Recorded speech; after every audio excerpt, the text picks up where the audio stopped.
هذاك النقاش غادي يدور داخل المؤسسات ديال الحزب، ومن بين المؤسسات ديال الحزب كاين واحد المجلس سميتو المجلس الوطني، والذي يعتبر برلمان الحزب.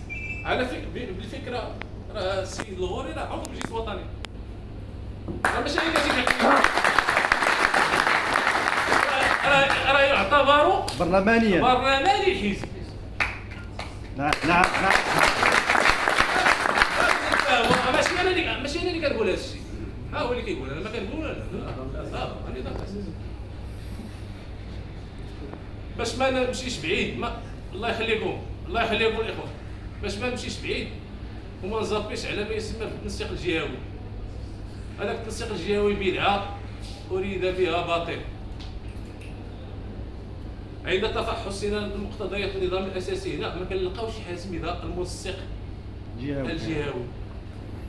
اذا حنا تفهمنا السيد الامين العام، تفهمنا المكتب السياسي، بغى يدير واحد الاليه اللي تسهل عليهم التواصل معايا، التواصل ديال فوالا، ولكن ما نوظفوش المصريه ديال الانتخابات، ما نوظفوش الكائنات الانتخابيه انا تقوم بهذا الدور، ونهملوا القواعد ديالنا والتنظيمات ديالنا الحقيقيه اللي غيحتاجوها مباشره من بعد الانتخابات الشرعيه. لان المؤتمر الخامس عشر اللي غيترشح فيه السيد الامين العام المحترم عاوتاني مره اخرى راه غادي يكون في شهر 11 2026 مباشره بعد الانتخابات اللي يكونوا في شهر 9 2026.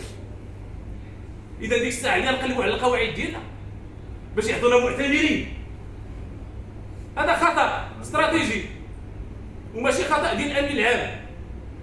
باش الله يرضي عليكم نعرفوا واش كنقولوا مزيان، ماشي خطا ديال الامين العام، هذا خطا اداري.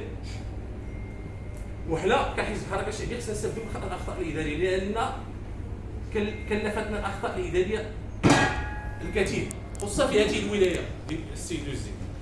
راه خلاو لي واحد الارث بلا مود دو فينونسمون، بلا تمويل، لان في الانتخابات 21 ارتكب الحزب خطا. اشنو هو الخطا اللي ارتكب؟ انه ما احترمش قانون الاحزاب، ما احترمش القانون المنظم للانتخابات ما يخص ترشيح التمثيليه ديال مغاربه المهجر. وهذه كلفته ماذا؟ كلفت ان وزاره الداخليه حرمته من الدعم السنوي ديالها. علاش؟ لان ارتكب غلط. وحنا اليوم باش نقطعوا مع لان حنا نهار صوتنا على السيد الامين العام راه وعدنا باش اننا ننطلقوا مناش، نحيدوا من الفكره ديال الحزب الخيمه، الحزب التقليدي. مفهوم الخيمه تجمعنا جميعا الى واحد الحزب سميتو حزب المؤسسات باش يصير مغرب اليوم اللي كيقودوا صاحب الجلاله محمد السادس نصره الله وايده، الله يسره ويحفظه.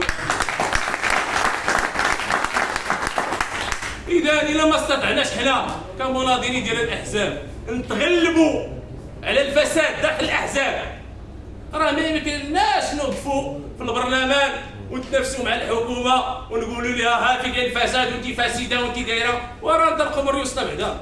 وراه اللي ما لقاش ظهر ما يمكنش يهضر على الفساد بلا اخرى.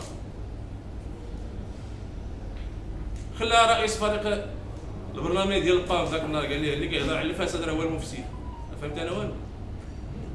واحد الاخر تا هو خرج بواحد البيد على واحد امين عام، واحد امين عام لحزب كبير وحزب تاريخي في المغرب، رجل من بين رجالات المغرب حاليا اللي هو سينات نزار بركه، خرج بواحد البدعه.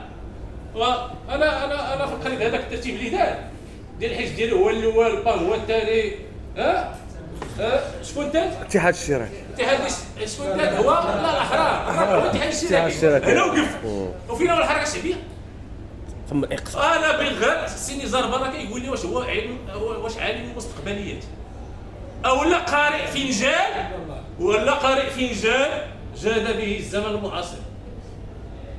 وحده بجوج، اما هو عنده الذكاء ديال مهدي منجر الله يرحمه وتنبأ بهذا الترتيب، ولا كيشوف في الفنجان. هذا هو اللي رجعوا بالسماسره اللي كاينين كما قلنا على السماسره ديال الانتخابات، وهذا النوع وهذا الفساد الاداري اللي داخل الاحزاب اللي كيكلف الميزانيه ديال الدوله الكثير من اموال دافعي الضرائب، كيكلف كثير. انا نقول لك نشرح لكم علاش باختصار باش ما نطولش، عارف طولت شويه اسمحوا لي. انا نشرح باختصار كيف الفساد الاداري في هذه المرحله ديال الاحزاب، في هذه المرحله ديال الانتخابات، بالتوظيف ديالهم لبعض السماسره ديال الانتخابات عن طريق تحايل على الانظمه الاساسيه للاحزاب والقانون المنظم للاحزاب كذلك، اللي كينبثق من لا لوا كونستيتيسيونيل، القانون الدستوري.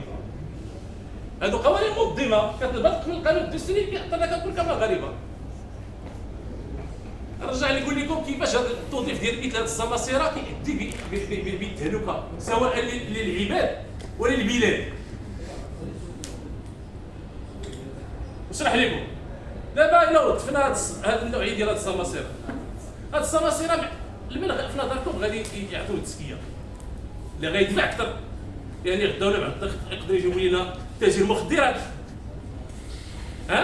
او لا ماذا يجيبوا لنا واحد مافيا من مافيا العقار، ولا يجيبوا لنا واحد المفسد كان كياكل شي جامعه قرويه 25 عام خلاها لولدو وقال الحزب ديالو عطيني تزكيه البرنامج، بيطلع البرنامج خلاه هو لولدو، لان راه ما كيخلوا الجامعات القرويه حتى كيخلوهم لولادهم باش ما يكونش بحث من بعد يرجع عليه هو. لا دار شي واحد اخر يقدر يلبس ليه في الماضي ديالو. فهموا هذه القضيه كتقولوا علاش كيتوارثوا.